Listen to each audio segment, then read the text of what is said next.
Hi dears, welcome back. അപ്പോൾ ഇന്നും ഞാൻ വന്നിരിക്കുന്നത് നമുക്കൊക്കെ ഒരുപാട് പ്രയോജനകരമായിട്ടുള്ള നല്ലൊരു വീഡിയോ ആയിട്ടാണ് കേട്ടോ. ഇന്നത്തെ കാലത്ത് ഒരുപാട് പ്രശ്നമാണല്ലോ. അതായത് ഇപ്പോൾ കുറച്ച് ദിവസമായിട്ട് നമുക്ക് ഗ്യാസിനൊക്കെ വല്ലാത്തൊരു ബുദ്ധിമുട്ടുള്ള സമയമാണ്. ഇപ്പോൾ വില്ലേജിലുള്ള ആൾക്കാരൊക്കെ ആണെങ്കിൽ ഗ്യാസ് ഇല്ലെങ്കിലും വിറക് അങ്ങനെയുള്ള കാര്യങ്ങളെ കൊണ്ട് അഡ്ജസ്റ്റ് ചെയ്യാൻ വേണ്ടിയിട്ട് സാധിക്കും. പക്ഷേ സിറ്റി പോലുള്ള സ്ഥലങ്ങളിൽ ഗ്യാസ് തന്നെ വേണ്ടി വരും. ഇൻഡക്ഷനും കാര്യങ്ങളൊക്കെ ഉള്ളവരാണെങ്കിലും കറണ്ടൊക്കെ പോകുന്ന സമയത്തും ബുദ്ധിമുട്ടാവില്ലേ. അപ്പോൾ അങ്ങനെയുള്ളവർക്ക് വേണ്ടിയിട്ട് നമ്മുടെ അടുത്ത് ഉള്ള ഗ്യാസ് നല്ല രീതിയിൽ തന്നെ നമുക്ക് അതും വെറും 30 ദിവസം കൊണ്ട് തീരുന്ന ഗ്യാസൊക്കെ നമുക്ക് മിനിമം ഒരു 3 മാസത്തേക്കൊക്കെ എങ്ങനെ ഒപ്പിച്ചെടുക്കാം എന്നുള്ളതൊന്ന് നമുക്ക് കണ്ടു നോക്കാം. മെയിനായിട്ട് നമ്മൾ ഗ്യാസ് കത്തിക്കുന്ന സമയത്ത് നമ്മുടെ ഈ ഒരു ഫ്ലെയിം ഇതുപോലെ ബ്ലൂ ഫ്ലെയിം ആയിട്ടാണ് വരുന്നതെങ്കിൽ പ്രോപ്പറായിട്ട് നമുക്ക് ഗ്യാസ് കത്തുന്നുണ്ട് എന്നാണ് അർത്ഥം. അല്ലാണ്ട് കൊണ്ട് യെല്ലോ കളറിൽ, അതായത് മഞ്ഞ കളറിലാണ് നമ്മുടെ ഈ ഒരു ഗ്യാസ് ഫ്ലെയിം വരുന്നതെങ്കിൽ അനാവശ്യമായിട്ട് ഒരുപാട് ഗ്യാസ് നമുക്ക് വേസ്റ്റ് ആവുന്നുണ്ട് എന്നാണ് അർത്ഥം. അതായത് ഒരു പാല് തിളപ്പിക്കുന്ന സമയം ഇതുപോലെ യെല്ലോ ഫ്ലെയിമുള്ള ബർണറാണ് നമ്മൾ കത്തിച്ചുകൊണ്ടിരിക്കുന്നത്. അതായത് യെല്ലോ ഫ്ലെയിമാണ് നമ്മൾ ബർണർ കത്തിക്കുമ്പോൾ വരുന്നതെങ്കിൽ ഒരുപാട് നേരമാകും. അപ്പോൾ അതൊക്കെ എങ്ങനെയാണ് പരിഹരിക്കുന്നത് എന്നുള്ളത് നമുക്കൊന്ന് കണ്ടു നോക്കാം. അതിന് വേണ്ടിയിട്ട് ആദ്യമേ നമ്മുടെ ബർണറാണ് നമ്മൾ ക്ലീൻ ചെയ്തെടുക്കേണ്ടത്. ബർണറിൽ അടപ്പും കാര്യങ്ങളൊക്കെ ഉണ്ടെങ്കിലാണ് നമുക്ക് ആ ഒരു ഫ്ലെയിം യെല്ലോ കളറായിട്ട് വരാൻ വേണ്ടിയിട്ട് തുടങ്ങുക. അങ്ങനെ യെല്ലോ കളർ ആകുമ്പോൾ നമുക്ക് സംഭവിക്കുന്നത് എന്താണെന്ന് വെച്ചാൽ സാധാരണഗതിയിൽ ഒരു 10 മിനിറ്റ് കൊണ്ട് തിളച്ച് വേകുന്ന ഒരു പദാർത്ഥം നമുക്ക് ഒരു അരമണിക്കൂറെങ്കിലും ആകും വെന്ത് കിട്ടാൻ വേണ്ടിയിട്ട്. അപ്പോൾ അതുകൊണ്ട് തന്നെ ആദ്യമേ നമ്മുടെ ബർണർ നമുക്ക് നന്നായിട്ടൊന്ന് ക്ലീൻ ചെയ്തെടുക്കാനുണ്ട്. അതിന് വേണ്ടിയിട്ട് ഞാനൊരു ഗ്ലാസ് ബൗളിലേക്കാണ് നമ്മുടെ ബർണർ ഇട്ട് കൊടുത്തിരിക്കുന്നത്. അതിലേക്ക് ഞാൻ ഒരു 3/4 ടീസ്പൂൺ അളവിലേക്ക് ബേക്കിംഗ് സോഡയാണ് ഇട്ട് കൊടുക്കുന്നത്. ഇനി നമുക്ക് ആവശ്യമായിട്ടുള്ളത് വൈറ്റ് കോൾഗേറ്റ് ആണ് കേട്ടോ. അത് ഞാൻ നന്നായിട്ട് കലക്കിയിട്ടാണ് ഒഴിച്ചു കൊടുക്കാൻ വേണ്ടിയിട്ട് പോകുന്നത്. നമ്മൾ അങ്ങനെ തന്നെ ഇട്ട് കൊടുക്കുകയാണെങ്കിൽ നന്നായിട്ട് മിക്സ് ആകില്ല. അതിന് വേണ്ടിയിട്ട് ചെറിയൊരു പാത്രത്തിലേക്ക് ഞാൻ ഏകദേശം ഒരു 1/2 ടീസ്പൂൺ അളവിലേക്ക് കോൾഗേറ്റ് ഇട്ട് കൊടുത്ത് അതിലേക്ക് കുറച്ച് വെള്ളം കൂടെ ഒഴിച്ചിട്ട് നന്നായിട്ട് മിക്സ് ചെയ്ത് കൊടുത്തതിന് ശേഷമാണ് ബർണറിലേക്ക് ഒഴിച്ചു കൊടുക്കാൻ വേണ്ടിയിട്ട് പോകുന്നത്. അല്ലെങ്കിൽ നമ്മൾ ഇട്ട് കൊടുത്ത പാടെ ആ ഒരു കോൾഗേറ്റ് അതുപോലെ തന്നെ നിൽക്കും. അതുകൊണ്ടാണ്.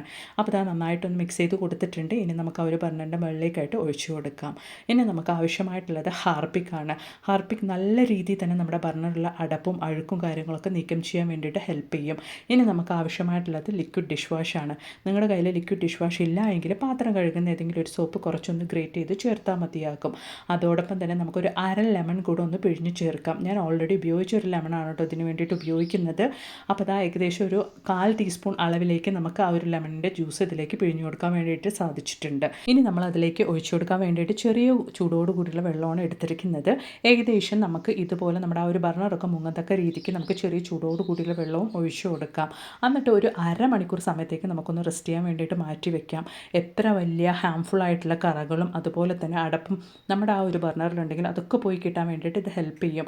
ഇടയ്ക്ക് ഇതുപോലെ നമുക്കൊന്ന് മിക്സ് ചെയ്ത് കൊടുക്കാം. അപ്പോഴാണ് നമുക്ക് ആ ഒരു ബർണറിൻ്റെ അടിഭാഗത്തുള്ള അഴുക്കൊക്കെ നീക്കം ചെയ്യാൻ വേണ്ടിയിട്ട് സാധിക്കുകയുള്ളൂ. അപ്പോൾ ഇതാ ഒരു അരമണിക്കൂർ സമയത്തേക്ക് ഇതുപോലെ നല്ല രീതിയിൽ തന്നെ നമുക്ക് റെസ്റ്റ് ചെയ്യാൻ വേണ്ടിയിട്ട് മാറ്റി വെക്കാം. ഇപ്പം ഞാൻ റെസ്റ്റ് ചെയ്യാൻ വേണ്ടിയിട്ട് വെക്കുന്ന സമയത്തുള്ള ഒരു വെള്ളത്തിൻ്റെ കളറും നല്ല രീതിയിൽ നമ്മൾ ആ ഒരു ബർണർ വൃത്തിയാക്കുമ്പോഴുള്ള ആ ഒരു ബർണറിൻ്റെ കളർ, അതായത് ആ ഒരു വെള്ളത്തിൻ്റെ കളറൊക്കെ നമുക്കൊന്ന് നോക്കാം. അപ്പോൾ ഇതാ അരമണിക്കൂർ സമയം നമ്മുടെ ബർണർ നല്ല രീതിയിൽ തന്നെ റെസ്റ്റ് ചെയ്യാൻ വേണ്ടിയിട്ട് വെച്ചിട്ടുണ്ട്. ഇപ്പോൾ തന്നെ നിങ്ങൾക്ക് അറിയാം ഓൾമോസ്റ്റ് നമുക്ക് ആ ഒരു ബർണറൊക്കെ നല്ല രീതിയിൽ തന്നെ കളർ ചേഞ്ചായി കിട്ടിയിട്ടുണ്ട്. ഇനി നമുക്ക് നന്നായിട്ടൊന്ന് സ്ക്രബ് ചെയ്തും കൂടെ ഒന്ന് നന്നായിട്ടൊന്ന് വൃത്തിയാക്കി എടുക്കാം. നമ്മുടെ സ്ക്രബ്ബർ ചെറിയ തോതിലൊന്ന് ഉരച്ചെടുത്താൽ മാത്രം മതിയാകും. നല്ല രീതിയിൽ തന്നെ അതിൻ്റെ ഒരു കറയും കളറും കാര്യങ്ങളൊക്കെ നമുക്ക് ഇളകി വരുന്നത് നിങ്ങൾക്ക് ലൈവായിട്ട് തന്നെ കാണാം.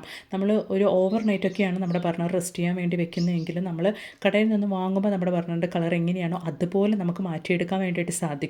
ഞാനിവിടെ ജസ്റ്റ് ഒരു അരമണിക്കൂർ സമയം മാത്രമാണ് നിങ്ങൾക്ക് ഈ ഒരു വെള്ളത്തിൽ റെസ്റ്റ് ചെയ്യാൻ വേണ്ടി വെച്ചിട്ട് ഇതുപോലെ ക്ലീൻ ചെയ്ത് കാണിക്കുന്നത്. നമുക്ക് നല്ല രീതിയിൽ അടപ്പും കാര്യങ്ങളൊക്കെ നീക്കം ചെയ്യാൻ വേണ്ടിയിട്ട് ഈ ഒരു സമയം തന്നെ ധാരാളമാണ്. മാത്രമല്ല മാസത്തിൽ ഒരു തവണയെങ്കിലും നമ്മൾ ഇതുപോലെ നമ്മുടെ ബർണറും കാര്യങ്ങളൊക്കെ നന്നായിട്ട് നമ്മൾ വൃത്തിയാക്കി ഇതുപോലെ സൂക്ഷിക്കുകയാണെങ്കിൽ നമ്മുടെ ഫ്ലെയിം ഒരിക്കലും കളർ ചേഞ്ച് ആവില്ല. അതായത് ബ്ലൂ ഫ്ലെയിം തന്നെയായിരിക്കും നമ്മുടെ ബർണർ എപ്പോഴും കത്തുക. അതുമൂലം തന്നെ നല്ലൊരു എമൗണ്ട് ഓഫ് ഗ്യാസ് നമുക്ക് മാസം തോറും സേവ് ചെയ്യാൻ വേണ്ടിയിട്ടും സാധിക്കും. അപ്പോൾ അത് നല്ല രീതിയിൽ ഞാൻ ഇതുപോലെ ഒരു ബ്രഷും കൂടെ ഉപയോഗിച്ചിട്ട് ഇതുപോലെ ഒന്ന് വൃത്തിയാക്കി കൊടുക്കുന്നുണ്ട്. അപ്പോൾ ആ ഒരു ബർണറിൻ്റെ ഹോൾസിലുള്ള എന്തെങ്കിലും ചെറിയ ചെറിയ അടപ്പുകളും കാര്യങ്ങളൊക്കെ ഉണ്ടെങ്കിൽ അതൊക്കെ നീങ്ങാൻ വേണ്ടിയിട്ട് സഹായകരമാകും. അപ്പോൾ അത് നന്നായിട്ട് ഇതുപോലെ ഒന്ന് ബ്രഷ് ചെയ്തും കൂടെ കൊടുക്കുന്നുണ്ട്. ബ്രഷ് ചെയ്ത് കൊടുത്ത് നന്നായിട്ടൊന്ന് വൃത്തിയാക്കിയതിന് ശേഷം നല്ല വെള്ളത്തിലൊന്ന് കഴുകി എടുത്തിട്ട് നമുക്കിപ്പോൾ ആവശ്യമായിട്ടുള്ളത് ടാബ്ലറ്റിൻ്റെ ഒരു കേസാണ്. ആ ടാബ്ലറ്റിൻ്റെ കേസ് ഇതുപോലെ തിന്നായിട്ട് നമുക്കൊന്ന് കട്ട് ചെയ്തെടുക്കാം. എത്രത്തോളം തിന്നായിട്ട് നിങ്ങൾക്കത് കട്ട് ചെയ്തെടുക്കാൻ വേണ്ടിയിട്ട് സാധിക്കുമോ അതുപോലെ നമുക്ക് തിന്നായിട്ട് കട്ട് ചെയ്തെടുക്കാം. അതിന് ശേഷം നമ്മുടെ ആ ബർണറിൻ്റെ ഹോൾസിലേക്ക് നമുക്ക് ഇതുപോലൊന്ന് ഇട്ട് കൊടുക്കാം. അപ്പം നമുക്ക് നമ്മൾ ഇത്രയും കഴുകിയിട്ടും പോവാത്ത അടപ്പും കാര്യങ്ങളൊക്കെ നമ്മുടെ ആ ഒരു ബർണറിലുണ്ടെങ്കിൽ അതും കൂടെ നമുക്ക് പോയി കിട്ടും. അതുമൂലം തന്നെ ഒരു അടപ്പും ഇല്ലാണ്ട് കൊണ്ട് നന്നായിട്ട് കറക്റ്റായിട്ട് നമ്മുടെ ആ ഒരു ഫ്ലെയിമൊക്കെ വരാൻ വേണ്ടിയിട്ട് സഹായകരമാകും. നല്ല രീതിയിൽ തന്നെ നമ്മുടെ ബർണർ വൃത്തിയാക്കി എടുത്തിട്ടുണ്ട് കേട്ടോ. അതും വെറും അരമണിക്കൂർ മാത്രമാണ് ഞാൻ കുതിർക്കാൻ വേണ്ടി ഇട്ടിട്ടുണ്ടായിരുന്നത് ആ ഒരു വെള്ളത്തിൽ. നമ്മൾ ഓവർനൈറ്റ് ഒന്ന് കുതിർക്കാൻ വെച്ചിട്ടുണ്ടായിരുന്നെങ്കിൽ നമ്മൾ കടയിൽ നിന്ന് വാങ്ങുമ്പോൾ നമ്മുടെ ആ ഒരു ബർണറൊക്കെ പുത്തം പുതിയതുപോലെ ഉണ്ടാവില്ലേ, അതുപോലെ തന്നെ നമുക്ക് വൃത്തിയാക്കി എടുക്കാൻ വേണ്ടിയിട്ട് സാധിക്കും. അപ്പോൾ അത് തിന്നായിട്ട് ടാബ്ലറ്റ് കേസ് കട്ട് ചെയ്തെടുത്തിട്ട് 2 ബർണറിൻ്റെ ഉള്ളിലും ഇതുപോലെ ഇട്ടിട്ട് അതിൻ്റെ ഉള്ളിലുള്ള അടപ്പും കാര്യങ്ങളൊക്കെ നമ്മളൊന്ന് നീക്കം ചെയ്തിട്ടുണ്ട് കേട്ടോ. ഈ ഒരു രീതിയിൽ നമ്മൾ മാസം തോറും ചെയ്ത് വരികയാണെങ്കിൽ നമ്മുടെ ഗ്യാസ് നല്ല രീതിയിൽ തന്നെ നമുക്ക് സേവ് ചെയ്യാൻ വേണ്ടിയിട്ട് സാധിക്കും, യാതൊരു സംശയവും ഇല്ലാണ്ട് കൊണ്ട് തന്നെ. അപ്പോൾ ഉറപ്പായിട്ട് ഇനി മാസത്തിൽ ഒരു തവണയെങ്കിലും നിങ്ങൾ ഇതുപോലൊന്ന് ചെയ്യുക കേട്ടോ. മാത്രമല്ല നമ്മുടെ ബർണർ മാത്രമല്ല, ബർണർ സ്റ്റാൻഡ്, ഗ്യാസ് സ്റ്റോപ്പൊക്കെ നമ്മൾ നല്ല രീതിയിൽ വൃത്തിക്ക് മെയിൻറ്റെയിൻ ചെയ്യുകയാണെങ്കിൽ നമ്മുടെ ഗ്യാസ് നമുക്ക് ഒരുപാട് മാസം തോറും സേവ് ചെയ്യാൻ വേണ്ടിയിട്ട് സാധിക്കും. അപ്പോൾ അതിന് വേണ്ടിയിട്ട് പ്രത്യേകിച്ച് സൊല്യൂഷനൊന്നും ഞാനിവിടെ ഇപ്പോൾ ഉണ്ടാക്കുന്നില്ല. ഓൾറെഡി നമ്മുടെ ബർണർ കുതിർക്കാൻ വേണ്ടി വെച്ചിരുന്ന ആ ഒരു വെള്ളം തന്നെയാണ് ഞാനിവിടെ ബർണർ സ്റ്റാൻഡിലേക്ക് ഒഴിച്ചു കൊടുത്ത് ക്ലീൻ ചെയ്യാൻ വേണ്ടിയിട്ട് പോകുന്നത്. അപ്പോൾ അതാ നമ്മുടെ ബർണർ നന്നായിട്ട് കുതിർത്തെടുത്ത ആ ഒരു വെള്ളം ഞാൻ ഈ ഒരു ബർണർ സ്റ്റാൻഡിലേക്കും ഗ്യാസ് സ്റ്റോപ്പിലേക്കൊക്കെ ആയിട്ട് ഒഴിച്ചു കൊടുക്കുന്നുണ്ട്. മാത്രമല്ല ഈ ഒരു സൊല്യൂഷൻ നമുക്ക് വലിച്ചെറിയേണ്ടതില്ല. ബാക്കിയുള്ള സൊല്യൂഷൻ നമുക്കൊരു ബോട്ടിലേക്ക് ആക്കി സൂക്ഷിക്കാവുന്നതാണ്. ഡെയിലിയുള്ള നമ്മുടെ ഗ്യാസ് സ്റ്റോപ്പിൻ്റെ ക്ലീനിങ്ങിനും കൗണ്ടർ ടോപ്പിൻ്റെ ക്ലീനിങ്ങിനൊക്കെ വേണ്ടിയിട്ട് നമുക്ക് ഉപയോഗിക്കാം. അപ്പോൾ അത് അതിന് മുമ്പായിട്ട് നമ്മൾ കുതിർത്ത ആ ഒരു വെള്ളം, അതായത് ബർണർ ഓൾറെഡി കുതിർത്ത ആ ഒരു സൊല്യൂഷൻ തന്നെയാണ് ഞാൻ ഇതുപോലെ ബർണർ സ്റ്റാൻഡിലുള്ള ആ ഒരു സ്റ്റെയിനും കാര്യങ്ങളൊക്കെ റിമൂവ് ചെയ്യാൻ വേണ്ടിയിട്ട് ഇതുപോലൊന്ന് ഒഴിച്ചു കൊടുക്കുന്നത്. അതിനുശേഷം ഒരു ടൂത്ത് ബ്രഷ് ഉപയോഗിച്ചിട്ട് നന്നായിട്ട് ഇതുപോലെ നമുക്കൊന്ന് ബ്രഷ് ചെയ്ത് കൊടുക്കാം. ആ ഒരു സൊല്യൂഷൻ ഉപയോഗിച്ച് തന്നെയാണ് ഞാൻ ഇതുപോലെ ഒന്ന് ബ്രഷ് ചെയ്യുന്നത്. നമ്മൾ ബ്രഷ് ചെയ്ത് കൊടുക്കുമ്പോൾ തന്നെ ആ ഒരു ബർണർ സ്റ്റാൻഡിൻ്റെ ചുറ്റിലുമുള്ള ആ ഒരു സ്റ്റെയിൻ, അതായത് ആ ഒരു തുരുമ്പ് കറ നല്ല രീതിയിൽ തന്നെ റിമൂവായി വരുന്നത് നിങ്ങൾക്ക് ലൈവായിട്ട് തന്നെ കാണാം. പുത്തം പുതിയതുപോലെ നമ്മുടെ ഗ്യാസ് സ്റ്റോപ്പ് നമ്മൾ എപ്പോഴും മെയിൻറ്റെയിൻ ചെയ്ത് വരികയാണെങ്കിൽ നമുക്ക് ഗ്യാസ് വേസ്റ്റ് ആവാണ്ട് കൊണ്ട് നമുക്ക് ഉപയോഗിക്കാൻ വേണ്ടിയിട്ട് സാധിക്കും. അതുമൂലം തന്നെ മാസം തോറും നല്ലൊരു എമൗണ്ട് ഓഫ് ഗ്യാസ് നമുക്ക് ഉറപ്പായിട്ടും സേവ് ചെയ്യാൻ വേണ്ടിയിട്ട് സാധിക്കും. അപ്പോൾ അത് നന്നായിട്ടൊന്ന് ടൂത്ത് ബ്രഷ് ഉപയോഗിച്ച് ബ്രഷ് ചെയ്തും കൊടുത്തിട്ടുണ്ട്. ഇനി ആ ഒരു തുരുമ്പുകറൊക്കെ ഒന്ന് നന്നായിട്ടൊന്ന് അടിയോടെ നമുക്ക് ക്ലീൻ ചെയ്യാൻ വേണ്ടിയിട്ട് ഞാനിതുപോലെ ഒരു ടാബ്ലറ്റ് കേസാണ് ഉപയോഗിക്കുന്നത് കേട്ടോ. ടാബ്ലറ്റ് കേസ് ഉപയോഗിച്ചിട്ട് ഇതുപോലെ നമ്മളൊന്ന് സ്ക്രബ് ചെയ്ത് കൊടുക്കുകയാണെങ്കിൽ ലൈവായിട്ട് തന്നെ നിങ്ങൾക്ക് കാണാം ആ ഒരു തുരുമ്പുകറയൊക്കെ നല്ല രീതിയിൽ തന്നെ നമുക്ക് റിമൂവായി കിട്ടും. മാസത്തിൽ ഒരു തവണയെങ്കിലും നമ്മൾ ഇതുപോലെ നമ്മുടെ ഗ്യാസ് സ്റ്റോപ്പൊക്കെ മെയിൻറ്റെയിൻ ചെയ്യുകയാണെങ്കിൽ പുത്തം പുതിയതുപോലെ തന്നെ നമ്മുടെ ഗ്യാസ് സ്റ്റോപ്പ് നമുക്ക് മെയിൻറ്റെയിൻ ചെയ്യാൻ വേണ്ടിയിട്ട് സാധിക്കും. അപ്പോൾ അതാ ഇതുപോലെ ഞാൻ ആ ഒരു ടാബ്ലറ്റ് കേസ് ഉപയോഗിച്ചിട്ട് നല്ല രീതിയിൽ തന്നെ ആ ഒരു ബർണർ സ്റ്റാൻഡിലുള്ള തുരുമ്പുകറയൊക്കെ ഒന്ന് ക്ലീൻ ചെയ്തെടുക്കുന്നുണ്ട്. അതിനുശേഷം ഒരു കിച്ചൺ ടവലാണ് കേട്ടോ ഞാൻ ഉപയോഗിച്ച് ഇതുപോലൊന്ന് തുടച്ചെടുക്കുന്നത്. നല്ല രീതിയിൽ തന്നെ ആ ഒരു തുരുമ്പുകറയൊക്കെ എനിക്ക് റിമൂവായി കിട്ടിയിട്ടുണ്ട്. നമ്മുടെ ടൂത്ത് ബ്രഷും അതുപോലെ തന്നെ നമ്മൾ ഓൾറെഡി നമ്മുടെ ബർണർ സോക്ക് ചെയ്ത് വെച്ചിരുന്ന ആ ഒരു വെള്ളവും അതുപോലെ തന്നെ ടാബ്ലറ്റ് കേസും യൂസ് ചെയ്തിട്ടാണ് നമ്മുടെ ഈ ഒരു തുരുമ്പെടുത്ത ബർണർ സ്റ്റാൻഡ് ഞാൻ പുത്തം പുതിയതുപോലെ ആക്കിയെടുത്തിട്ടുള്ളത്. ഉറപ്പായിട്ട് നിങ്ങളും ഇതുപോലൊന്ന് തയ്യാറാക്കി ട്രൈ ചെയ്ത് നോക്കുക. മാസത്തിൽ ഒരു തവണയെങ്കിലും നമ്മൾ ഇതുപോലെ നമ്മുടെ ഗ്യാസ് സ്റ്റോപ്പൊക്കെ ക്ലീൻ ചെയ്ത് കൊടുക്കുകയാണെങ്കിൽ നല്ല രീതിയിൽ തന്നെ നമുക്ക് ഗ്യാസ് സ്റ്റോപ്പ് മെയിൻറ്റെയിൻ ചെയ്യാൻ വേണ്ടിയിട്ട് സാധിക്കും. മാത്രമല്ല അതുമൂലം തന്നെ നമുക്ക് നന്നായിട്ട് തന്നെ ഒരു നല്ലൊരു എമൗണ്ട് ഓഫ് ഗ്യാസ് സേവ് ചെയ്യാൻ വേണ്ടിയിട്ട് സാധിക്കും. അപ്പോൾ ഇത് നല്ല രീതിയിൽ തന്നെ നമ്മുടെ ബർണറും അതുപോലെ തന്നെ ബർണർ സ്റ്റാൻഡും ഗ്യാസ് സ്റ്റോപ്പൊക്കെ ഞാൻ ക്ലീൻ ചെയ്തെടുത്തിട്ടുണ്ട്. ഇപ്പോൾ എൻ്റെ ഗ്യാസ് സ്റ്റോപ്പ് നല്ല പുത്തം പുതിയതുപോലെ ആയിട്ടുണ്ട് കേട്ടോ. മാസത്തിൽ ഒരു തവണയെങ്കിലും നമ്മൾ ഇതുപോലൊക്കെ ഒന്ന് ചെയ്യുകയാണെങ്കിൽ നല്ല രീതിയിൽ തന്നെ നമ്മുടെ ഗ്യാസ് നമുക്ക് സേവ് ചെയ്യാൻ വേണ്ടിയിട്ട് സാധിക്കും. ട്രൈ ചെയ്ത് നോക്കുക കേട്ടോ. അപ്പം ഇനി അതുപോലെ തന്നെ നമ്മുടെ ഈ ഒരു ലൈറ്റർ കണ്ടില്ലേ, ഗ്യാസ് ലൈറ്റർ നമ്മൾ ഉപയോഗിക്കുന്ന ഈ ഒരു ലൈറ്റർ നല്ല രീതിയിൽ തന്നെ തുരുമ്പെടുത്തിട്ടുണ്ട്. ഈ ഒരു ലൈറ്റർ നമ്മൾ നല്ല രീതിയിൽ തന്നെ മെയിൻറ്റെയിൻ ചെയ്യുകയാണെങ്കിൽ ഒരുപാട് ദിവസത്തേക്ക് തന്നെ ഒരുപാട് വർഷത്തേക്ക് തന്നെ നമുക്ക് ഉപയോഗിക്കാൻ വേണ്ടിയിട്ട് സാധിക്കും. അപ്പോൾ നമ്മുടെ ഗ്യാസ് ലൈറ്ററിലുള്ള ആ ഒരു തുരുമ്പുകറയൊക്കെ കളയാൻ വേണ്ടിയിട്ട് ഞാനിവിടെ ഉപയോഗിക്കുന്നത് വാസ്ലൈനാണ്. നല്ല രീതിയിൽ ആ ഒരു തുരുമ്പുകറയൊക്കെ ഉള്ള സ്ഥലത്തേക്കായിട്ട് നമ്മൾ ഈ ഒരു വാസ്ലൈൻ അപ്ലൈ ചെയ്ത് കൊടുക്കാം. അതിനുശേഷം ഒരു 5 മിനിറ്റ് സമയത്തേക്ക് നമുക്ക് അതുപോലെ തന്നെ ഒന്ന് റെസ്റ്റ് ചെയ്യാൻ വേണ്ടിയിട്ട് വെക്കാം.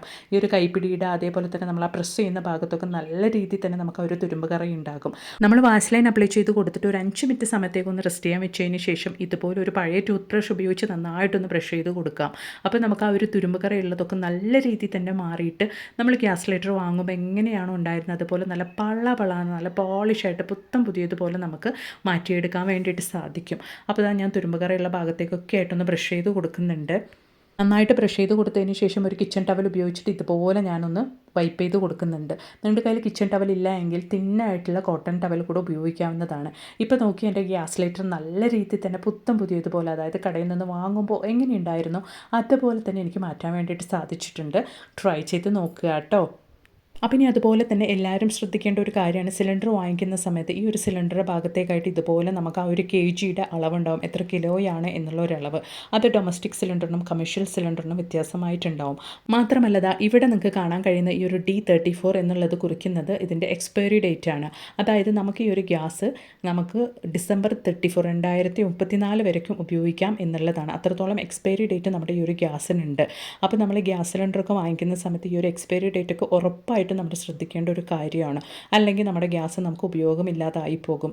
അപ്പോൾ ഇങ്ങനെയുള്ള ചെറിയ ചെറിയ കാര്യങ്ങളൊക്കെ ഉറപ്പായിട്ടും നിങ്ങൾ ശ്രദ്ധിക്കുക. മാത്രമല്ല നമ്മുടെ ഗ്യാസിൻ്റെ ഈ ഒരു ഭാഗത്തുള്ള ഈ ഒരു വാസറിന് ചെറുതായിട്ട് എന്തെങ്കിലും കംപ്ലയിൻറ്റ് കാര്യങ്ങളുണ്ടെങ്കിൽ നമ്മൾ ആ റെഗുലേറ്റർ ഫിക്സ് ചെയ്യുന്ന സമയത്ത് ചെറുതായിട്ട് നമ്മുടെ ഗ്യാസ് ലീക്കാവുന്നതായിട്ട് നമുക്ക് ആ ഒരു സ്മെല്ലൊക്കെ വരാൻ വേണ്ടിയിട്ട് തുടങ്ങും. അങ്ങനെയുള്ള സാഹചര്യത്തിൽ നമുക്ക് ഇവിടെയുള്ള ഈ ഒരു വാസർ നമുക്ക് മാറ്റാൻ വേണ്ടിയിട്ട് സാധിക്കും. ഇതിപ്പോൾ ഈ ഒരു വാഷറൊക്കെ നമുക്ക് തന്നെ മാറ്റാൻ വേണ്ടിയിട്ട് കഴിയില്ല. ഗ്യാസ് ഏജൻസിയിൽ വിളിച്ച് പറയുകയാണെങ്കിൽ അവർ തന്നെ മാറ്റിത്തരുന്നതായിരിക്കും. മാത്രമല്ല നമ്മൾ ഗ്യാസ് ഫിക്സ് ചെയ്യുന്ന സമയത്ത് തന്നെ നമ്മൾ ഇതുപോലെ ആ ഒരു സിലിണ്ടറിൽ ഒരു ചോക്ക് പീസ് ഉപയോഗിച്ചിട്ട് നമ്മൾ ഡേറ്റൊക്കെ മെൻഷൻ ചെയ്ത് വെക്കുകയാണെങ്കിൽ നമ്മൾ എപ്പോൾ തൊട്ടാണ് നമ്മുടെ ഗ്യാസ് ഉപയോഗിക്കുന്നത് എന്നുള്ളൊരു കണക്ക് നമുക്കുണ്ടാകും. അതുമൂലം തന്നെ നമുക്ക് മന്ത് എൻഡ് ഒക്കെ ആവുന്ന സമയത്ത് അതിനനുസരിച്ച് നമ്മുടെ ഗ്യാസ് നമുക്ക് വിനിയോഗം ചെയ്യാനും സാധിക്കും. അപ്പോൾ ഇന്ന് ഞാൻ എൻ്റെ വീഡിയോയിൽ ഉൾപ്പെടുത്തിയിട്ടുണ്ടായിരുന്ന എല്ലാ ടിപ്സുകളും നിങ്ങൾക്ക് ഒരുപാട് പ്രയോജനകരമായെന്ന് ഞാൻ കരുതുന്നു. വീഡിയോ ഇഷ്ടപ്പെടുകയാണെങ്കിൽ ഒന്ന് ലൈക്ക് ചെയ്യുക. അതോടൊപ്പം തന്നെ നിങ്ങളുടെ ഫ്രണ്ട്സ് ആൻഡ് ഫാമിലി കൂടെ ഒന്ന് ഷെയർ ചെയ്ത് സപ്പോർട്ട് ചെയ്യുക കേട്ടോ.